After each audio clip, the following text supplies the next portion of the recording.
Okay, hey everybody. We are live. It's Nick Baldwin. How are you today? I am here with one of my good friends, Mel Parsons. Mel Parsons is an agent in the Seattle market. Hi, Mel. Hi She's an there. agent. How are you? She's an agent in the Seattle, Washington market. Very successful there. Before Mel was an agent, she was actually in healthcare. She was a midwife, right? You were a midwife. Okay. I was a So midwife, delivered hundreds of babies. delivered hundreds of babies. Yep. And the reason why I have Mel on today is because I feel Mel is an expert when it comes to this stuff for two reasons. One, she was in the healthcare field. Okay. Mm-hmm. And two, now she's a realtor. So Mm-hmm. she can talk on two different levels. She can talk to us from the standpoint of healthcare and how this is affecting people in general, COVID-19, aka coronavirus. And she can talk to us as a real estate agent and how this is affecting the real estate market in the Seattle area and Washington as a whole. We know Washington is one of the hardest hit areas. So Mel, thank you so much for being here. I know it's not the most enjoyable topic to talk about, but we have to talk about it. We have to talk about what's going on. Yeah. So thanks for being here. Thanks, Nick. I appreciate I've always appreciated how you don't run from the hard topics. You and Ann both. So thank you for having me. And right here in Seattle, it's interesting. You don't know what like an outside perspective is like. I think that people know that Seattle has been pretty hard hit. It was January 21st when we had our first diagnosis of coronavirus, and that was here in Seattle. And that was before you continue, I just want to say, I don't mean to cut you off, but I have the list here on from the New York Times as of an hour ago. Oh, the top 20 most affected states. Yeah. New York number 1, New Jersey number 2, California number 3, Washington number 4, with 2,100 cases and 109 deaths as of an hour ago. Right. And listen to this, right? 25,000 and change cases in New York State with 210 deaths. Okay. Washington, 2,129 cases and 109 deaths. So Washington has a fraction of the amount of cases, but 50% of the deaths that New York does, which is the number we have to look at. And so digging into some of the statistics classes and things way back, the only thing that we can get reports on are numbers that have actual tests. And, even those the first set of deaths, tragically, that were reported here, February 29th was the first death on U.S. soil, was here in Seattle. And that came out of an assisted living home. Okay. And sadly, when there was one, then there was 15 in about 3 days' time. And they said, now we're an acute care facility. We usually lose about 8 people a month, but we actually lost 15 last month. And no one's going back and testing those people, right? And we know, you're hiding under a log if you don't know that access to testing is extremely limited. And the priorities with testing are the people on our front lines, our healthcare workers. If they get a little fever, everybody can get fevers sometimes. We have a fever in our house right now. They happen, but these folks have to know if they're positive or negative so they can get back to work, and they have to know how long to quarantine. And so that's where we're really prioritizing our tests go, and apparently celebrities. So next, that's another topic, but so that's our webinar tomorrow, by the way. That's tomorrow's. That might be on the Mel Parsons, Nick Baldwin separate from lab coats, but So yes, what we know is that we have in Washington State had a ridiculous number of deaths per reported cases. Mm-hmm. And you know, I'm not a specialist. I'm definitely connected. I still have a ton of friends in public health, a lot of friends working the front lines, and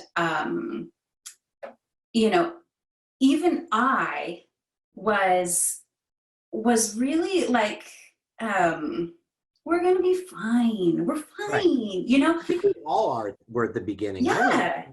Yeah. I was like, Yeah. why is everyone freaking out? Like tens of thousands of people die of the flu. And then you just start learning more and you start learning more. Like, Right. oh my. So it's just like know better, do better, right? And you know, at the beginning, I think actually for me, it highlighted some for me, my I'm not proud of this, but kind of internalized view of our seniors and our elders, right? If we would see like, oh, another case, another death, we quickly look for the age. Oh, how old was that person? Oh, thank God, I'm only 41. That's not going to be me, you know? Right. So then it would be like, okay, another level closer. And it was here in Seattle, it's about 10 days ago now, that the first healthcare worker, the ER doctor who's been serving and helping patients at that main hospital where all those seniors came in from the assisted living, and they started trying to funnel most cases through there. Now it's in every major hospital here. But when the first ER doctor got sick and needed to be admitted into his own ICU, that was pretty demoralizing. And for me, and that guy's in his late 40s, totally healthy. Everybody's like, but does he have diabetes? But does he have? No, what he has is exposure to a highly contagious virus that no one really knows a whole lot about yet.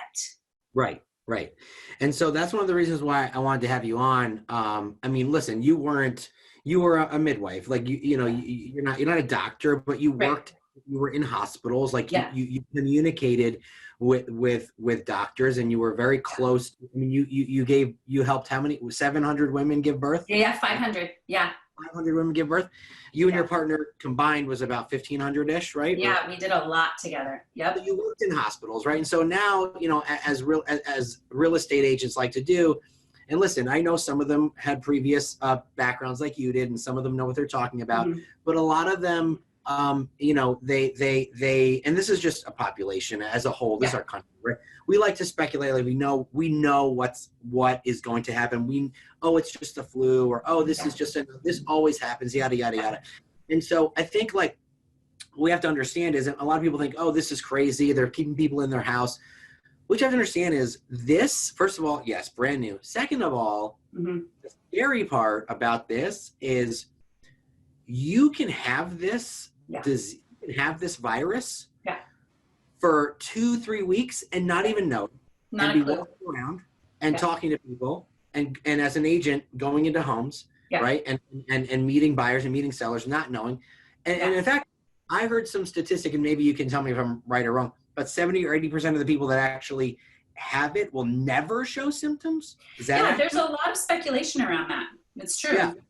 So that's the part, not whether or not you feel sick, whether or not you're even going to know you have it. Because if you're not sick, you're not going to get tested.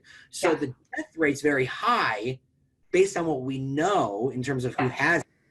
But the scary part is how many other people have it and aren't going to get tested because they don't feel sick, right?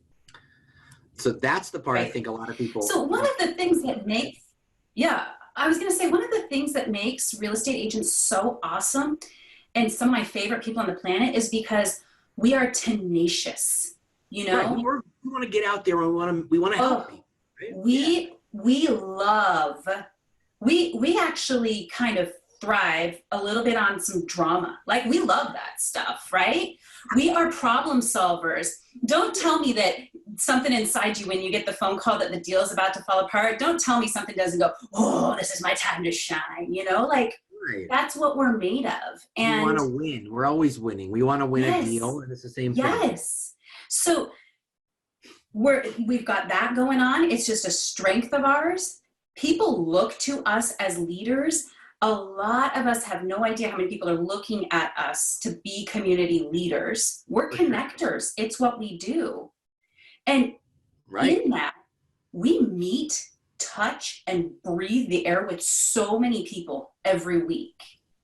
So it was natural for me and so many of us to be like, business as usual, business as usual. I mean, believe me, I was like, hey, social media, please make it safe. Doors are open. Let them know. Because you know what? We're also dependent on our paychecks, right? And that's a big deal. I had such a moral dilemma. It was about 2.5 weeks ago. Now it's like know better, do better. I'm starting to know more every single day. And I had an appointment, $4 million. I met them at an open house in November. I had nurtured this, passed the hip replacement, and I was so excited to go meet with them. And I was like, I gotta dig deep right now. I can't kill these people. Like, no. You know, they're in their late 70s and they were just like, we had a phone call. They were like, let's check in a month, you know, and they said, we still really like you. We still really want to, work with you. It's not like they're going to have some other agent over to the house in the meantime. Right. Right. So that was tough for me, I will tell you. But I can't handle the idea.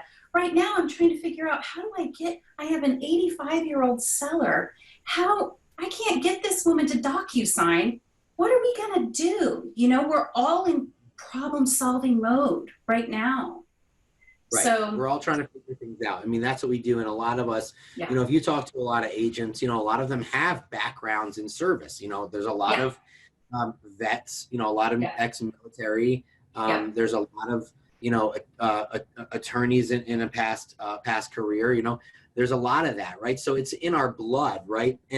But I think that we have to understand that because of what we do, we're part of our job, a big part of our job, at least half of our job, is going into other people's homes with other people. Yes. Right? Yes. And so that's right there. We have to stop and think, you know what? That might not be the best thing to do right now. Yes. And I know a lot of people are saying, but I got to pay my bills and I have to feed my family. We all do. Everybody in this country does. Waiting 2 weeks, I hope, won't put you out of your home. I hope, right? I can't speak for everybody. Yeah. But that 2 weeks, I was talking to Tristan about this earlier. The book, the Simon Sinek book, now it's the new book. Crap, I'm forgetting the name of it. I got a great quote sent to me from Aaron Russell from that book. Somebody tell me the book, the game, something, Infinite Game. Great. Right? The Simon Sinek book, The Infinite Game. We're not thinking with an infinite mindset right now. We're thinking with a right now mindset. Okay, we're like, 2 weeks, is that going to kill my business? No, it's not. But if you don't just stop for a second and think about, should I bring strangers into other strangers' homes with this going on? That will kill your business. Yeah. If you continue to do that. So I think 14 days, just kind of saying to your buyers and sellers. And by the way, we have to look at it this way. I was on another webinar earlier. This is our weird silver lining, right? Companies like Zillow and Open Door and Redfin, who used to buy homes, or they used to be a portal for sellers and buyers to get to the agent. Those companies are backing off. Yep. Right? They are backing off because they're investor backed.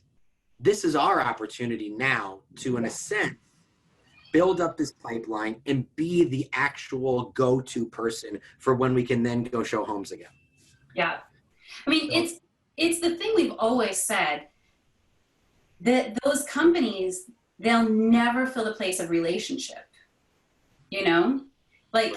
that's something we do well, is relationship.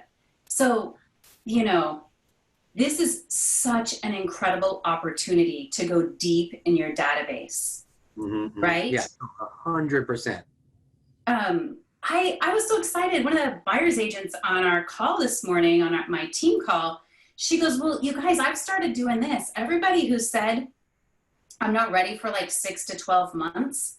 I'm like, hey, I'm just calling because you said you'd be ready in 6 to 12 months. And that's probably about when we're going to come out of this thing. So let's start talking now. And it's working really well for her. Yeah, talk to me about your business, right? Because a lot of people don't know about your business. I mean, I know you went from literally almost on the street 4 or 5 years ago. Yeah, I'll have my license 5 years next month. Yeah, 5 years ago. Okay, so you went from $0. Yeah. We're not going to get into that story right now, but to like $1 million GCI in like 3 years, 4 years, right? Yep. So Mel is a big producer. Mel always has a pipeline. And I was talking the other day, talk to us now about how your business looks and how the Seattle market looks now because of this. Yeah. So in that phone call with Nick, I was telling him about, okay, well, yeah, we're at a place, we have a very low inventory market here right now. And so all of our active listings are all pending, and because that happens like that for us. And our sellers are now, everybody's kind of waiting and being cautious.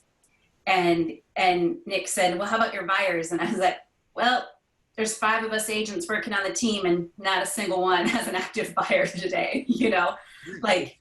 It's crazy. Was a, it's not that, I mean, we have plenty of people that are like, okay, when we get through this, we are ready. But we had to pivot a while ago here. And, you know, I still can't believe the last time we did an open house. I'm still like, why did we do that? That was like, you know, 2 weeks ago. And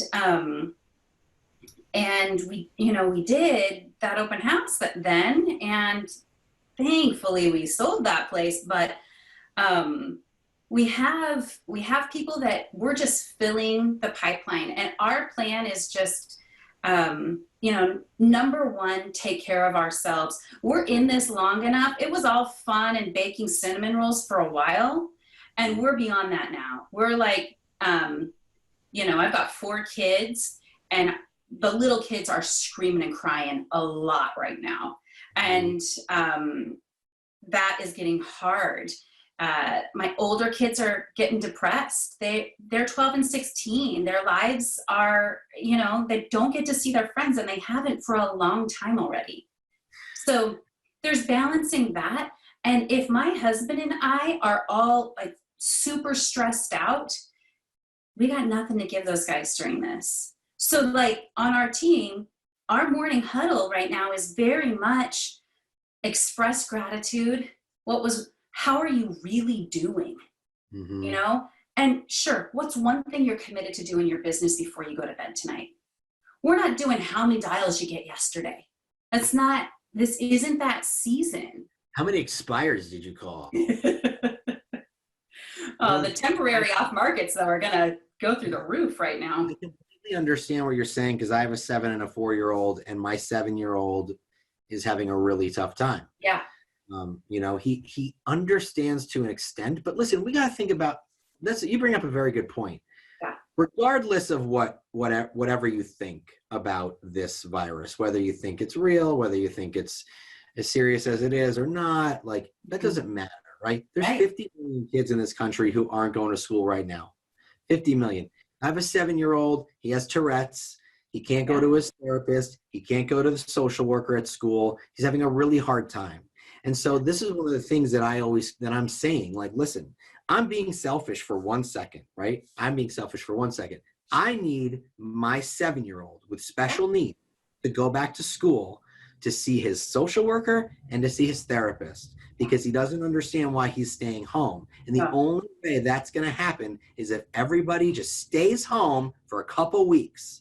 Because if my kid doesn't get to go back to school this year, it's going to break his heart. And there are millions of parents across this country who feel the same way. Absolutely. So I'm going to do this. Do it for the kids. Seriously. Seriously. So, One of my so, favorite so, things. oh, Go sorry, ahead. go ahead. No, you go ahead. Just the other day when someone said, I just feel like I feel a little bit like we're at school and the class keeps screwing up, so we keep missing recess because everybody won't follow the rules, and just follow the rules so we can go back to recess. And Yeah. um, you know, So why do you think Washington State has been affected so much in this in the term in the sense of the amount of deaths? Like the amount of cases is around 2,000 and change, but the amount of deaths is only half of New York State. well, Why do I'll you tell think you that that's highly underreported. Our number of cases. There's okay? absolutely highly underreported. I know so many people that have even they have every symptom, and the ER says at the door, temp, everything about you. Yep, you've got it. Go act like you've got it. I can't give you a test. Yep, that happened to So a couple people I know for sure. yes, so that's a big deal, and that's happening all over. We are increasing and getting more and more tests, but it's yeah, so highly underreported how many positive cases we have here in Washington. And the thing about it is, I mean, it's been in our community since early January because we finally got a positive case January 21st, right? Okay. There's even some speculation that some people in December, there was a lot of really intense, they didn't test positive for influenza A, but they were super duper sick. And people are starting to think maybe that was this virus. And so, I know that the virus trends in the higher latitudes. It likes cold, right? And we're just cold and dank here. Right. So I think, there's that. The interesting thing for us, the eye openers that started to happen was we had that first case in January, but then it was just 2 weeks later, and they said, oh, hey, we have a case of a teenager, and this teenager has not traveled, and this teenager is not at all immune compromised, and he doesn't have any connections with any known positive cases. He just had a really bad cough and fever, and his parents took him in, and someone at the healthcare clinic said, oh, wait, do you think maybe we should test that guy for that weird virus? And then they did. And so I actually love the stuff going around the internet right now, comparing coronavirus to glitter. I actually think, and every parent that's had a preschooler can understand this comparison to glitter, right? Like, you get a little glitter on yourself and you wash your hands and there's still some glitter there, but you're cool, it's fine, right? You go to the grocery store, you grab the mangoes to test them for their ripeness, and then you go and pay at the counter, and you get your drive-through food before you go home, and you get home and you wash your hands really well before you eat. That's cool, you're fine. You're cool. Didn't touch your face. But everybody touching those mangoes is getting that little bit of glitter. And that person who's working at the grocery store, who, by the way, those people are saints right now. I feel like they are up there with the healthcare workers. Just this week, they put in plexiglass at our grocery stores. I think it was, I forget the grocery store chain that did that, like Acme or something. Yeah. They put that plexiglass up. Yeah. Amazing. I want to say that, I feel, though, that people are starting to understand, and now they are starting to get it more. And I feel a sense of community much greater than I did even a couple days ago, a week ago. Yeah. I feel, I drive around Michigan and, there's nobody out. And when I go online, I'm seeing more positivity. And when I'm, I feel like, listen, as a country, we come together, right? We came together 9/11. That was a huge tragedy. And we got to come together again. Because listen, this isn't like a terrorist attack, right? It's still an attack of something we don't know much about. And when you And so I was talking to my neighbor who lives up the street. She's a pharmacist, right? Yeah. And, she's very, very intelligent. And she's like, people need to stay the F home. Like, she's like, people are coming into my pharmacy buying hair dye. Yep. She's like, Ruth, you don't need to dye your hair right now, Absolutely. Ruth. Right? And so it's a real thing, when you talk to professionals, like her, who is in this every single day. But people are starting to come together, and they're starting to, what I was saying to her was, it's interesting because we love our country, right? And given the chance, I think, I don't know if a lot of us, I don't know if many of us would like physically go to war, right? But sure. the few and the proud that do, we love them. Yeah. But we're given an opportunity right now to, in a sense, be Americans and defend America and do what we need to do to get this invader, so to speak, out of here and make sure no one dies. Yeah. I just think that if you look at it that way, it makes more sense. Like, band together and do what you can, but just don't leave your house. Seriously. I mean, the whole thing we're doing is we're starving out a virus. Right. Exactly. Right? So that's you got to get it less vectors to travel around in. So I was going to say that the one thing which made me send you a message last week when I was like, God, do a lot of people still not really get this? Nick's really pissed. It seems like people don't get this. Yeah. And I sent you that picture I took of the field hospital that popped up. Yes, let's talk about that. This is a little bit gloom and doom, folks, but if I don't talk about this part, I won't be able to sleep well because this is important. I'm gonna show that in a second. Yeah. This is really important for us to talk about. So the reason it's a problem, this virus, yes, we know that the world has dealt with pandemics. We've done this in the past, and it will go, we'll get through this, and a bunch of people will get it, and we'll get through this. But here's what the problem is right now.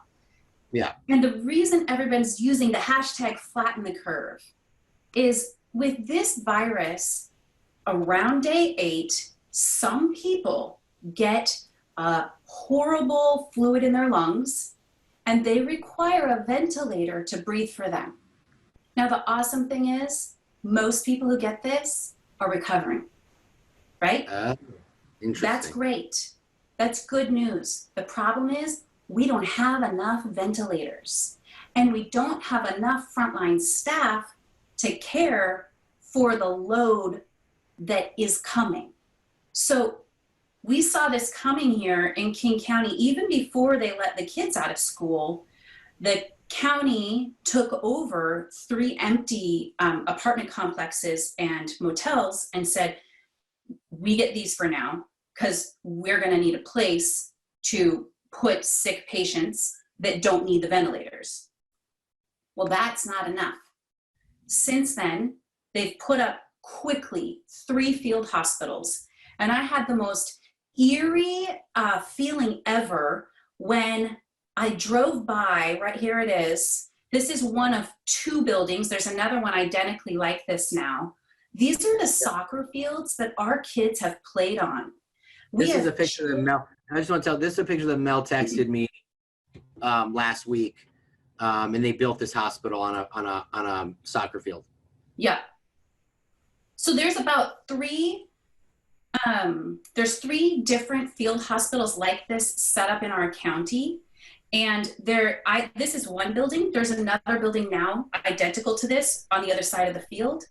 And the plan here is that the COVID positive patients that are they're either in recovery, they're no longer needing ventilators, but they still need nurse management. They go to these field hospitals. They go to finish out their quarantine before they go back to their families so that they don't expose them. They'll also be having people here that don't have anywhere to go. We're a big city, so we have a lot of unhoused neighbors, and this is for, to hold them over while they recover before they leave. So this is a 200 bed one. They're putting HVAC in. By the end of the week is the estimate. So it's Tuesday. The end of the week is when they estimate to start using this one.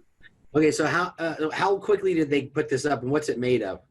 So this is 3 days. They popped down flooring. They floated flooring. I don't even know. I mean, it looks, when you see it, it looks like aluminum on the sides. Okay.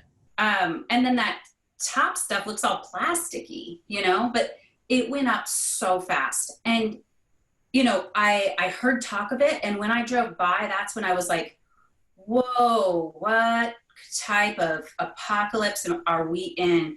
And then I felt a lot less crazy about telling my teenager that she cannot go to a friend's house. Brought this picture home and showed her. Do you understand? So the other thing is, my friends that work at Children's Hospital, we have the largest children's hospital. And you guys, everything that don't hold me to anything. I'm no journalist. I'm sharing with you because I care, and our response was not awesome here. We kept our kids in school for way longer than we should have. And I'm proud. The rest of the country, they were closing schools and they didn't even have any cases. We waited till a teacher had it.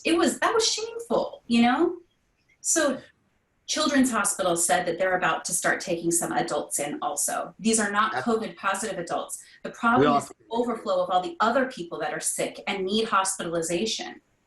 A couple things I want to mention. One, there's a question I'm going to ask in a second from someone watching. And two, like I was saying before, people coming together, General Motors, I'm in the Detroit area. General Motors has stopped making cars in Detroit.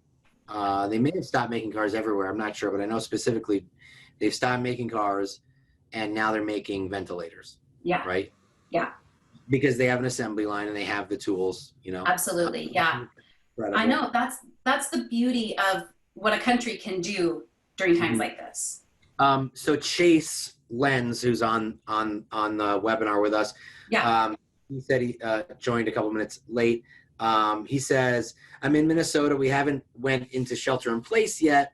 At the beginning of last week, we were still in multiple offers. By the end of the week, we were down 25% year over year for showings. Can Mel tell us how long you've been in shelter in place and how showing activity has evolved after they went into that? And the 3 questions: are you advertising listings either way if they're on the market? So first question, how long have you been in shelter in place in Washington? This is shameful. Last night. Last night? Are you kidding? I'm not kidding you. Our governor pulled out until last night, and he still couldn't even mouth the words shelter in place. He said, this is a stay home, stay healthy initiative. So it was not, it's actually doesn't even go into effect until tomorrow night, that realtors are non-essential. So I have chosen to be a leader and not wait for the governor. My team has not been doing any in-person showings since that open house that I went to bed thinking, oh, why did we do this? That was about 10, 12 days ago. And so it will be very interesting. I'm not the best to speak up about this because what I did learn is that people will wait until they are absolutely told. So we're driving by this field hospital and people are like, hey, son's out who wants to play soccer. I don't have to go to work today. So I'm thankful. I still think it could be even a more heavy-handed approach than took place yesterday. So Chase, I hope showings are down. I hope that they go down more than 25%. Because us being inside people's homes is not worth it.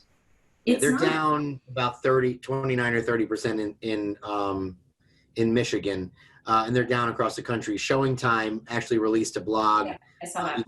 You can click on every state and see the showing activity. So he wants to know, even though people can't get into your list, your listings are pending right now. So Mel has my listings are pending now. This is, I'm not going to be a great authority on this because we're just hitting this as realtors. But I'll tell you, every one of us was out there doing videos and our vacant listings like mad. We want to sell those things. Of course we do. Now it's going to be very interesting because our board has been really clear with us that we are not to be out doing any showings, meeting photographers, none of that. And that comes into place not till tomorrow. What do you say to agents who are upset in some states? Because I know in Michigan and New York, we're not considered essential, right? Yeah. What do you say to some agents who are upset by that? Well, I mean, it's upsetting. We're upset because... No, what I mean is upset by not being considered like an essential business right now. Like, do you, I know some states like Ohio, it is still considered essential. It's not in Michigan, right? Yeah. It's not New Jersey. It's not in New York. But yeah, I just want to know your opinion on if agents are upset. I understand it's upsetting to not get to work, but to not like you're essential, right? Like, what do you say? I mean, I don't know. I think sometimes, we think we're a little more noble than we are. I'm going to be honest. I'm serious. No, I'm going to hit you with uncomfortable. I have an opinion on it too, so I'll answer, but go ahead. I think we're not, raise your hand and send me a message if you are helping homeless people buy homes and get into houses, right? Like if that's you, commend you. But the truth is we're not helping the homeless into houses, right? Like we're helping people transact sales, right? So retail has been mainly shut down. Mm-hmm. You can't go buy sneakers or jeans. Right? You can if you go to Target. Target's open, but because they have food. But exactly. Yes. So, do I think we're essential? I think we're, essential in our communities. Do I think that our sales of houses is essential in this time? No, I don't. Here's how I look at it, right? So real estate drives everything, right? So I think that when they're upset that they don't feel like they're considered essential, it's because, the real estate market basically, it drives the economy for the most part. Well, absolutely. Right. But we have to also understand it because of what we do, because of our activity, right? Because we have to physically go and meet people and go into their homes to show them the home, right? That's dangerous right now. Right. So whether or not we're essential, I don't think is what we should be talking about. We should be talking about is that a good idea? Yeah. It's not a good. Yeah. Part of also what makes real estate agents so good is that bit of ego that we all have, right? We don't like to lose, and being told you're not essential feels like a loss. Yeah. So I think like what people have to understand is it doesn't mean you're not important. Right. It just means you don't offer food, clothing, medical supplies. You don't offer those things. Air, those are essential to live. Yes. Everything that is open and everyone that is working it's open because you need those things to live. And the people that are working is because you need these towns and cities to keep moving, right? Right. Yes, you need real estate to keep the market moving. But right now, it's not essential to sell a house over the next 2 or 3 weeks. It's in that aspect. Right. And we'll be lucky if it's 2 or 3 weeks. If people stay in, we can go to recess again, right? But 2 or 3 weeks is also a really optimistic outlook.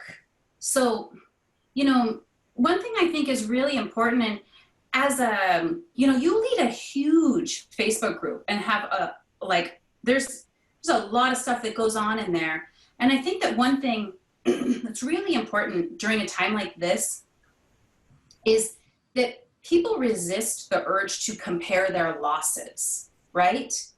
So someone might say, Mel, you don't understand.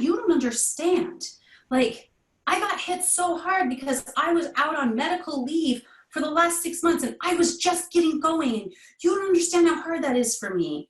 And then I hear that and I go, oh, you don't understand how hard it is. I've got 4 kids and I'm the only one bringing in income in my family. And it hasn't been as awesome of a start of the year as I thought it would be. And we could get doing that, right?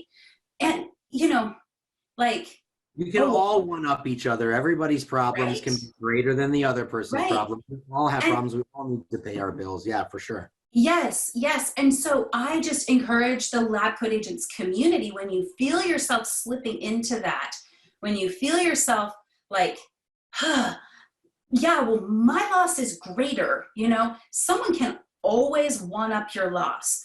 Before we know it, so time's going to go on here. I'm going to tell you from Seattle, here's one thing that's getting pretty sad now, is now it's more and more people sharing about deaths, right? So some people are more well known in their community, and we just had this man that was just such a leader in South Seattle, and he passed away from COVID-19, and people are really upset. 2 moms in their 40s, they're very involved in their school communities, and you're going to start hearing more and more about that.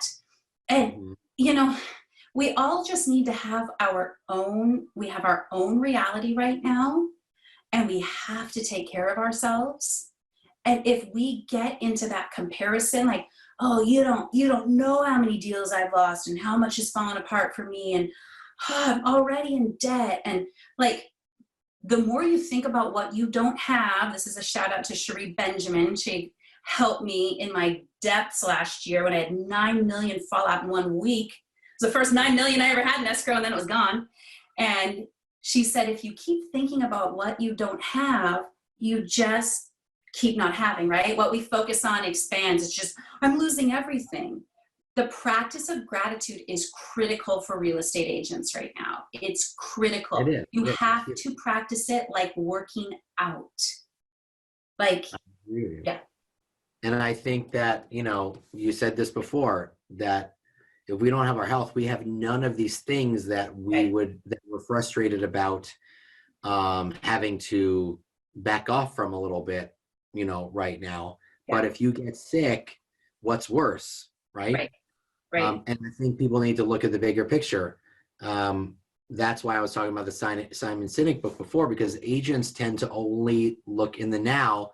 And that's because, listen, it's statistically, the average agent only sells, an agent sells an average of 6 homes a year, right? Yeah. Most agents don't do that much business, so I can understand that, right? Yeah. Right. So when you live closing to closing, it can feel like you're going to be homeless, right? So I get it, right? But also look at it like, if I don't protect myself right now, I have nothing. Right. Right. And people say, I put my family first. I'm putting my family first by staying home. Right. Right. Making sure that no one gets sick, And I understand people are like, well, that's a privilege. That's a privilege for you to stay home. It's a sacrifice, people. It's a sacrifice. It's not a privilege. First of all, almost 50% of my income last year was from traveling the country and speaking to different brokerages. Yeah, exactly. I can't do that right now. No, like, so I'm sacrificing. Foreseeable future. You don't even know when you're going to get to gather a group of people again. No, I have no idea. Right. Yeah. I do want to commend you guys for that last minute cancellation. I know that was hard on that Lab Coat Agents Live over in Virginia. It was. I'm glad we didn't do that, and we canceled LCA 1. Virginia Beach. And that was a perfect example of better, do better, right? It was like, oh, this is like actually real deal. Yeah, like honestly, that was for me the turning point. That's when I really started to realize, and I owned up to making light of it, at first, comparing it to the flu, and I owned up to that, and then I was like, shit, like this is no joke. This is not the flu, right? Yeah, but that's that piece that a lot of us realtors have in common. We are problem solvers, and we don't want to be easily shaken by hype and fear, right? We've been taught to push through our fears every single day, pick up the phone, and so we're going to be like, oh, the economy it's all right. It's all right. This is what we do. We're going to keep going. And then we start to know more and know more. And, you know, it's very interesting times. My phone, the phone call I was on before I started this was the second, will you please come out of retirement and deliver babies again? Because we are. Really? Yeah, because there's a very high number of women that are going to choose to birth in place and not go to the hospital, and we need midwives that are going to help with that. And also, in about 9 months, there's going to be a lot of babies being born. I'm just saying. Yes. I mean, I'll never forget all the 9/11 babies. I hope no one names their baby COVID. Don't name them after this. No. Please don't. Great memes don't really do it. But yeah, so this is awesome. So you know, I appreciate the insight, what's going on up there where you are, you know, your insight into the healthcare system and you know, your business. You know, Mel is a successful agent, right? And so like it's hard for everybody. You know, luckily she has pendings, and that's great. I know a lot of us don't, and we're just, you know, we're fighting tooth and nail to get deals under contract. I think what we have to realize is we have to play the long-term game. You know, we can't play the right now game, and we have to, as hard as it might be, think about, okay, what's more important? You know, taking a couple weeks. And listen, I'm not saying, because I got beat up over this in lab coat agents when I told people to stop showing homes. I'm not saying to stop working. I'm not saying that. I'm working more than ever. I'm exhausted. I'm working so much from this tiny little, not yet remodeled bathroom in my house. Are you in a bathroom? I'm in a bathroom. Yes. You got kids. You got kids. I get it. 4 kids, and the city of Seattle doesn't have a lot of big homes. So there's good acoustics in there now. Good acoustics. But I was going to say that, you know, like we're not saying to not work. This is your opportunity to build your relationships. When we go through a crisis, it deepens relationships. Work your database. Call people to see if they need anything. See how they're doing. Check on their family. This is the work that you should be doing all year. This isn't all about showing homes. Our business isn't all about listing and selling homes. It's about building deeper relationships. So get into your database, hunker down a couple hours a day, and call people that you know to see how they're doing. Because you're going to, you know what? Mel called me, asked me if I needed toilet paper. Even though she couldn't find it anywhere, she called and asked me, right? And that's going to leave the biggest lasting impression. And in a month or 2 or 3 months, or whenever this is all over, you're going to have a full pipeline more than you ever. Absolutely. And those of us that are doing that, those of us that see the opportunity in showing up in our sphere and in our database like that, we are going to burst out of the gates, because we will have a pipeline of people that are so ready to go. Yep. You know, if I could say like 2 things that I think that you can do to impact your community right now in a really significant way. Number 1 is, and I know this, it seems like it goes without saying, but stop social gatherings in houses. Just because they're your close friends doesn't mean you bring them over for dinner. I know that some families have decided to quarantine just them and one other family. No one goes anywhere but with each other. Cool. Might as well just be a Brady Bunch, right? But this like, oh yeah, we got together with our friends. It's just a few friends. And my teenagers had a friend stay over. Like, it's not good enough. We have to be prepared to look like we overreacted to have success with this. So just be prepared to look like you overreacted. You're so crazy that you didn't want to come over to our house when we invited you. So being bold and standing up and doing that is huge. The other is, I'm just going to hit on this a little bit. Our healthcare workers do not have the personal protective equipment that they need, and they're going to contract the virus and not be able to keep helping people. It's happening here, and it will happen all around the city. The thing that they need, the number 1 thing that they need, are those N95 masks that the drywallers use. If you know any insulation companies, any drywall companies, if you know dentists and orthodontists, these are the people that have masks and they aren't allowed to function right now. I don't care if you have to set up a GoFundMe and buy those masks from those people so they get some income and get them to the hospitals, but that's the most absolutely righteous thing any one of us could be doing right now. So Totally. the N95 mask, yesterday, one of my old clients, she said to me, oh my gosh, you've been talking about these masks a lot. And I feel bad. I didn't know I still had 2 packages in the garage from when we did a remodel a while ago. And she said, but they've been opened. Well, in Seattle, they don't care anymore. They don't care if it's been opened. They're better than nothing. I don't know if you saw, but the Center for Disease Control has told nurses to find a bandana if they have nothing else. So we even got some masks. We've been doing this. This is what we've been, kind of my husband and I, our role is I've been finding them. He drives and he's got his whole, cleans the steering wheel with the Clorox and wears the nitrile gloves. He grabs the masks. He found a nursing home up the street and he called and he said, these aren't N95s, because that's what they really need when they're dealing with patients that are positive and sick. Yeah. But these are tie in the back. And she nearly cried on the phone. She said, we are down to 5 masks. Thank you. And he had 24 that we had gotten from someone. So we are not meeting these people at the door. They set this stuff out on their porch. We pick it up. We do not go in the facility. There's a drop off. So if you want to be a community leader, talk about stop socializing in person and talk about protecting our healthcare workers. And whoever's been hoarding these masks, or people that live in high fire areas where you get fires every summer, you have these. Please, oh please, keep 2 for yourselves if you need to, but get them to the hospital. There's my rant. So Mel, I appreciate you being on with me. This was awesome. For some reason, we lost connectivity to Facebook just a couple minutes. Back there. It's okay. We lost connectivity a couple of minutes ago, but when we edit this all together, it's going to be beautiful. But we had 50 minutes of this on Facebook, and about 5 minutes were off. Great. But that's we're still recording and having a conversation. But it's been awesome to talk to you and to give some insight. And I hope that we got through to some people. I'm pretty sure that we did.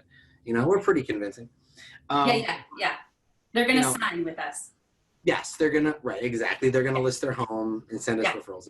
Yeah. But listen, we all just need to band together, and we need to hunker down for a couple weeks and just make it, and listen, everyone's inconvenience. It's not one person, and everyone has their own inconvenience in their life when it comes to this, kids or you know, grandparents or whatever the case may be. My parents were in their 70s. I can't go to New Jersey to visit them. Probably. I know, that's the hardest thing, is my kids not seeing their grandparents. Breaks our hearts right now.